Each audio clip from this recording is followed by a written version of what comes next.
बिस्मिल्लाहिर्रहमानिर्रहीम अस्सलाम वालेकुम वेलकम टू क्विक रिव्यू। और क्विक रिव्यू में बात करते हैं जी करंट अफेयर्स के एक टॉपिक की या वर्ल्ड अफेयर्स के एक टॉपिक की या आप इसे कह लें कि रीजनल अफेयर्स के एक टॉपिक की। टॉपिक क्या है कि प्यूटन साहब जो हैं उनका विजिट रहा है मिडिल ईस्ट का। तो मिडिल ईस्ट का वन डे जो टूर है काफ़ी इंपॉर्टेंट रहा। इसकी बात करते हैं, काफ़ी चर्चे में रहा। Strengthening ties with UAE and Saudi Arabia. तो दो ममालिक का ये प्यूटन साहब का जो है टूर रहा।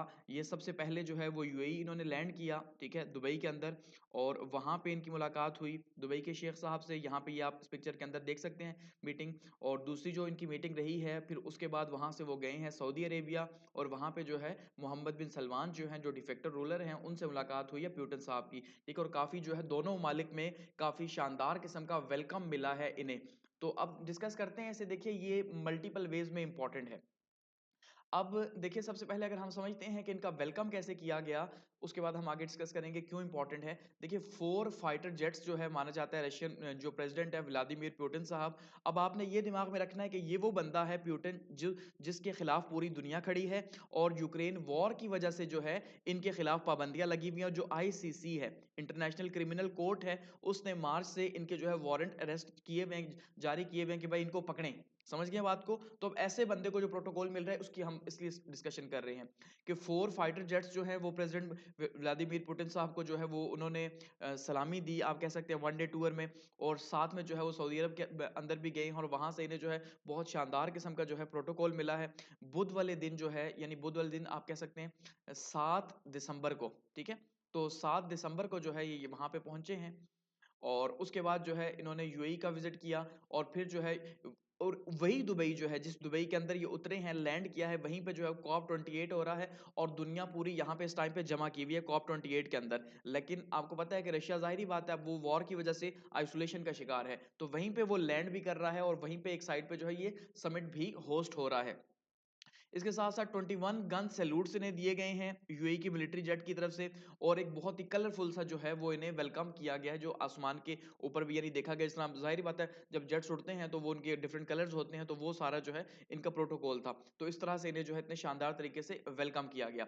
अब दोनों मालिक के अंदर इसी तरह से जो है इनको वेलकम किया गया, यूएई के अंदर भी और सऊदी अरेबिया के अंदर भी। और ये वन डे एक इंतहाई रेयर टूर था कि बहुत ही इमरजेंसी में ये आए हैं, एक दिन का इन्होंने टूर किया और उसके बाद वापस चले गए हैं। तो अब ये इंपॉर्टेंट क्यों है कि एक ऐसा बंदा जिसको एक साइड पे कहा जा रहा है वेस्ट की बात कह रहा है, ठीक है, यानी यूएस की आप बात कर ले, अमेरिका की, या ईयू यूरोपीय यूनियन की बात कर ले। तो ईयू यूरोपीय यूनियन ये कह रहे हैं कि इस बंदे को पकड़ो, इसको अरेस्ट करो, क्योंकि ये वॉर क्राइम्स कर रहा है यूक्रेन के अंदर। लेकिन वहीं पे यूएई जो है, ठीक है, और साथ में सऊदी अरेबिया जो है वो क्या कर रहा है, वो इनको इतना जबरदस्त किस्म का और इतना शानदार किस्म का प्रोटोकॉल दे रहा है इनके वन डे टूर के ऊपर। और जैसे वैसे प्रिटेंड किया जा रहा है जैसे कि कुछ हुआ ही ना हो, यानी एक मैसेज देने की कोशिश की जा रही है कि भाई हमारे लिए जो है आपका आईसीसी इंपॉर्टेंट नहीं है। क्योंकि वैसे भी ये दोनों जहां पे खिलाफत बादशाहत है, सॉरी, तो बादशाहत की वजह से इन्होंने जो आईसीसी का जो यूएन का चार्टर है वो साइन नहीं किया हुआ इन दोनों मालिक ने। तो इस वजह से यहां पे इनको थ्रेट भी नहीं था। लेकिन फिर भी इन्होंने ये मैसेज देने की कोशिश की कि भाई जहां पे वेस्ट खड़ा है हम उस साइड पे नहीं खड़े। यानी वो माजी की जो पॉलिटिक्स थी वो यहां पे हमें चेंज होती हुई दिखाई दे रही है कि वहां पे अब वेस्ट के दुश्मनों को, खास करके अमेरिका के दुश्मनों को जो है उस टाइम पे यूएई के अंदर या मिडिल ईस्ट के अंदर प्रोटोकॉल दिया जा रहा है, वो भी इस तरह से इनका वेलकम किया जा रहा है। तो हकीकत में ये एक बड़ी बात है, एक टर्निंग पॉइंट है जो हमें देखने को मिल रहा है कि रीजनल जो पॉलिटिक्स है या खास करके जो मिडिल ईस्ट की पॉलिटिक्स है, मशरकी वस्ता की, वो चेंज हो रही है। और वो जो पहले अमेरिका या वेस्ट सेंटर्ड होती थी और उसी के गिर्द घूमा करती थी, वो क्या अब भी वहीं पे है। लेकिन शायद अब हमें एक टू वे ट्रैफिक देखने को मिल रही है, क्योंकि अब इन वाले ने भी शायद ये फैसला कर लिया है कि भैया हमें क्या है, हमारा जो फ्यूचर है वो बैलेंस के अंदर ही है। जब तक हम बैलेंस नहीं बनाएंगे, सिर्फ अमेरिका की सुनेंगे, तो जाहिर बात है वो हमें ब्लैकमेल करेगा, हमारे लिए प्रॉब्लम्स क्रिएट होंगे और हम हमारे लिए बादशाह मुश्किल हो जाएंगी। जाहिर बात है जब अपने ही लोग नाराज होंगे, जैसे इसराइल के ऊपर या गजा की वॉर लगी हुई है, तो वहां पे अब अमेरिका का जो स्टैंड है, या जो यूरोपीय यूनियन का स्टैंड है, वो तो हमें सबको पता है। तो ऐसे में जो है ये काफी इंपॉर्टेंट हुआ रहा।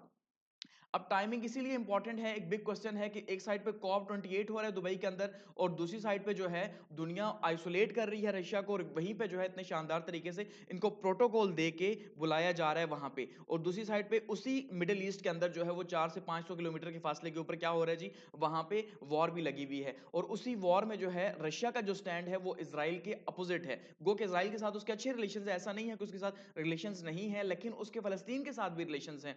इसलिए क्योंकि अब इसराइल के रिलेशंस अमेरिका के साथ ज्यादा हैं, तो अल्टीमेटली फिर रशिया के रिलेशंस ज्यादा जो बनते हैं वो किसके साथ बन रहे हैं, फलस्तीन के साथ, कि वो वहां पे भी बैलेंस करने की कोशिश कर रहे हैं कि भाई किसी भी टाइम पे अगर मुझे जो है डोर खींचनी पड़ती है तो मैं फलस्तीन के साथ खड़ा हो जाऊंगा, और रशिया जो है जो इसराइल जो है वो आइसोलेशन का शिकार होगा।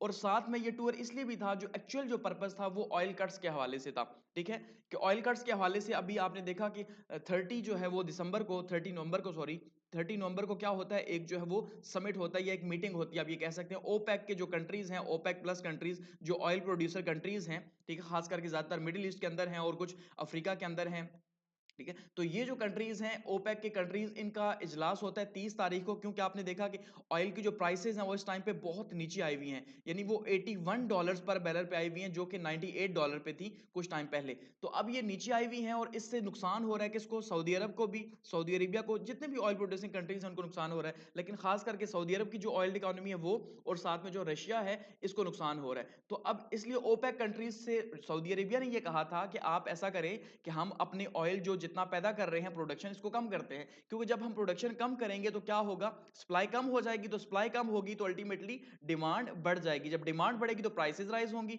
तो इससे हमें भी फायदा होगा, आपको भी फायदा होगा। लेकिन कुछ ममालिक ने, खास करके जो अफ्रीका के ममालिक हैं, उन्होंने ये बात मानने से इनकार कर दिया कुछ रीजंस की वजह से, ठीक है, उन्होंने कहा भाई हम इस बात को नहीं मानेंगे। तो ऐसे में अब सऊदी अरब को और रशिया को तो नुकसान हो रहा है इसका, कि भाई वो तो एक्सपोर्ट कर रहे हैं, गरीब ममालिकों को फायदा है, जैसे पाकिस्तान जैसे ममालिक हैं, प्राइसेस जितना नीचे आएंगी तो हमें तो फायदा है, लेकिन इन ममालिक को जिनकी इकोनॉमी ही ऑयल बेस है, इनको बहुत बड़ा नुकसान है। तो इसलिए अब रशिया और जो सऊदी अरेबिया है, ये इसीलिए इनकी मीटिंग हुई है कि भाई अब किस तरह से जो है हम ऑयल कट कर सकते हैं अपने तौर पे, ताकि प्राइसेस को थोड़ा सा हाई किया जा सके, क्योंकि अब चाइना के हालात भी उस तरह से नहीं है, जिस वजह से फिर ऑयल की प्राइसेस नीचे आई हुई हैं। तो ये जो एक्चुअल पर्पस था वो ऑयल कट्स के हवाले से था और दुनिया को एक मैसेज देना था। अब Riyadh encounter Putin's meet Saudi Arabia prince amid oil prices concerns, ठीक है, कि अब इस टाइम पे अगर हम देखते हैं कि जो बेसिक पर्पस है वो क्या है, बेसिक पर्पस सऊदी अरब के साथ जो मुलाकात का हुआ या यूएई के साथ हुआ, जिस, क्योंकि यूएई की नीड तो है, लेकिन उससे ज्यादा सऊदी अरब की इस टाइम पे जो है वो नीड है कि किसी तरह से क्या किया जाए जी, ये जो प्राइसेस हैं उनको बढ़ाया जा सके। अब प्यूटन जो है उन्होंने प्रिंस मोहम्मद बिन सलमान से भी मुलाकात की है और फेस टू फेस जो है ये मीटिंग हुई है, और ये 2019 के बाद फेस टू फेस मीटिंग है, ठीक है। अब इससे पहले जो है, अब अगर हम हालात देखते हैं तो जैसे आईसीसी ने ये जो इशू किया हुआ है, तो इससे पहले ये सिर्फ दो ममालिक का दौरा हुआ मार्च के बाद से, एक ईरान का हुआ है और एक चाइना का हुआ है, ये वो दो जो है वो टूर किए हैं किसने, प्यूटन साहब ने, क्योंकि जाहिर बात है चाइना भी इतनी हिम्मत रखता है कि वो जो है इंटरनेशनल क्रिमिनल कोर्ट के सामने खड़ा हो सके, और ईरान के तो वैसे ही आपको पता है हालात ठीक नहीं है। उसके अलावा जो इन्होंने उसका G20 का समिट इंडिया के अंदर मिस किया प्यूटन साहब ने, वहां पे नहीं गए, ठीक है। इसी तरह से साउथ अफ्रीका के अंदर जो है ब्रिक्स का समिट हुआ, वहां पे भी वो नहीं गए। तो इन समिट्स के अंदर प्यूटन साहब नहीं गए क्योंकि आईसीसी के ये मेंबर्स हैं, इसलिए वहां पर जाकर उनको मुश्किलात का सामना नहीं करना पड़ा। लेकिन ये मेंबर्स नहीं है सऊदी अरेबिया और साथ में यूएई, तो इसलिए यहाँ पे इन्होंने विजिट किया है। तो अब इस टाइम पे जो ऑयल कॉपरेशन है उस हवाले से अब यहाँ पे इश्यूज बने हुए हैं, और खास करके इसराइल गजा वॉर को लेके जो है यहाँ पे चैलेंजेस पैदा हो रहे हैं। तो इसलिए कहा जा रहा है सऊदी अरब की तरफ से भी कि भाई हम ऑयल की प्राइसेस को बढ़ाते हैं, ताकि ये जो वॉर्स हैं इनके लिए थोड़ी मुश्किलात पैदा हो सके, जो वॉर लड़ रहे हैं। जाहिर बात है जब ऑयल सस्ता है तो यूक्रेन के लिए भी फायदा है, जो रशिया का ओपोनेंट है, ऑयल सस्ता है तो इसराइल के लिए भी फायदा है, जो कि मिडिल ईस्ट या मुसलमानों का ओपोनेंट है, तो इसलिए इनको टफ टाइम दिया जा सकता है। ये बात जो है यहाँ पे की गई है। और एनर्जी इंडस्ट्री के हवाले से भी, कॉर्पोरेशन के हवाले से, जो बाकी टेक्नोलॉजीज हैं उनके हवाले से यहाँ पे बातचीत की गई है। अब जो बेसिक यानी कि जो पर्पस था वो एक्चुअली में एक ही पर्पस था, और वो क्या था, वो ऑयल के हवाले से बातचीत करना और दुनिया को ये बताना कि भाई आप जितना मर्जी आइसोलेट करें, हमारा डिप्लोमेटिकली जो है वो इतनी अहमियत है कि मिडिल ईस्ट में हम आके इनसे मुलाकात करें और ये हमें प्रोटोकॉल दें। अब ये दौरा ऐसे टाइम पे हुआ है कि इससे ठीक एक दिन बाद, ठीक है, यानी कि अब ये बुध को ये यहां पे आए हैं, ठीक है, बुध वाले दिन दिसंबर को, और इससे नेक्स्ट डे जो है जुमेरात को प्यूटन साहब होस्ट कर रहे हैं ईरान के सदर साहब को, जो वहां पे जाएंगे। तो इसका मतलब कुछ बिहाइंड द सीन्स भी चीजें चल रही हैं, क्योंकि ईरान भी ऑयल कंट्री है और वहां पे गजा और इसराइल की वॉर भी है, तो जाहिर बात है उस हवाले से ईरान का स्टैंड काफी सख्त है, तो उसको भी हम डिस्कस करेंगे, ठीक है, अलग से। तो वहां पे भी जो है प्रेसिडेंट रईसी साहब जो हैं वो मॉस्को जाएंगे, वहां पे और डिप्लोमेटिक एंगेजमेंट्स वहां पे उनकी भी होंगी। होंगी। तो अब ऐसे में देखना ये है कि यहाँ से क्या ये कोई मैसेज लेके जाते हैं प्यूटन साहब, और क्या उस मैसेज को कन्वे किया जाता है वहां पे, और अगर वो मैसेज होता है तो क्या मैसेज हो सकता है, किस तरह से वो हो सकता है। और प्यूटन की जो रीजनल डिप्लोमेसी है उसको अगर हम देखते हैं, बावजूद इसके कि आईसीसी ने पाबंदियां लगाई हुई हैं, लेकिन फिर भी जो है वो प्यूटन साहब इस टाइम पे आप कह सकते हैं, जैसे हम लोकली कहते हैं कि दंदनाता फिरता है एक मुजरिम, ठीक है। तो जो प्यूटन साहब है उस टाइम मुजरिम हो के भी इंटरनेशनल वर्ल्ड के, फिर भी जो है वो दंदनाते फिर रहे हैं मिडिल ईस्ट के अंदर, और अपनी जो है वो बता रहे हैं कि भाई आप मुझे आइसोलेट नहीं कर सकते, और मेरा अभी भी जो है वो असर है, खास करके मिडिल ईस्ट के अंदर या रीजनल जो डिप्लोमेसी है उसके अंदर जो है वो इस टाइम पे असर मौजूद है प्यूटन साहब का।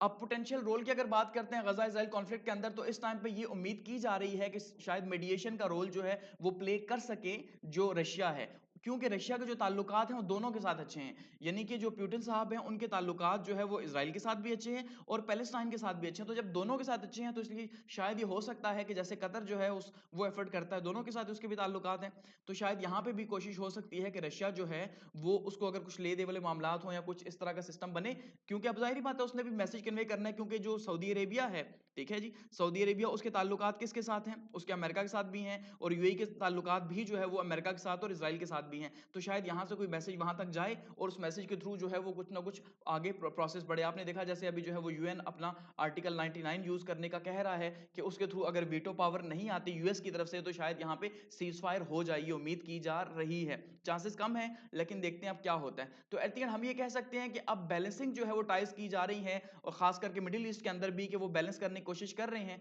कि किस तरह से जो है वो हम वेस्टर्न वर्ल्ड के साथ, ठीक है, और उसके साथ साथ हम जो है यहाँ पे चाइना और रशिया के साथ भी अपने ताल्लुकात को बढ़ाएं, चाहे जो है वो दुनिया का जो भी स्टैंड रहे, लेकिन हम अपनी नीड्स के ऊपर या जैसे इंटरनेशनल रिलेशंस में जो है वो नेशनल इंटरेस्ट कहा जाता है उसके ऊपर आगे बढ़ेंगे, क्योंकि इस टाइम पे इनके नेशनल इंटरेस्ट यही है कि ऑयल की कंट्रीज एक साइड पे खड़े हों और दूसरा वेस्ट को की अगर तरफ जाते हैं दोबारा से, तो वेस्ट फिर जो है वही करेगा जो माजी में बार बार रिपीट करता रहा है। तो असल प्रॉब्लम यही था कि जो ऑयल की प्राइसेस नीचे जा रही हैं उनको किसी तरह से रोकना, और यहाँ पे ये दोनों मालिक मिलके, रशिया और सऊदी अरेबिया मिलके या मिडिल ईस्ट की कंट्रीज मिलके जो है, अगर ओपेक की कमेटी नहीं भी मानती तब भी ये थोड़ी सी कट्स करें ताकि जो प्राइसेस हैं वो ऊपर जाएं। इस हवाले से जो है यहाँ पे बातचीत की गई है। तो ये विजिट रहा है जी प्यूटन साहब का एक ऐसे टफ टाइम के दौरान जो है वो मिडिल ईस्ट का। तो अब देखते हैं कि जो है इसके आउटकम्स क्या निकलते हैं, और जो ईरान का विजिट होता है उसको भी डिस्कस करेंगे कि उसमें जो है वो क्या निकलता है आगे आउटकम उसका।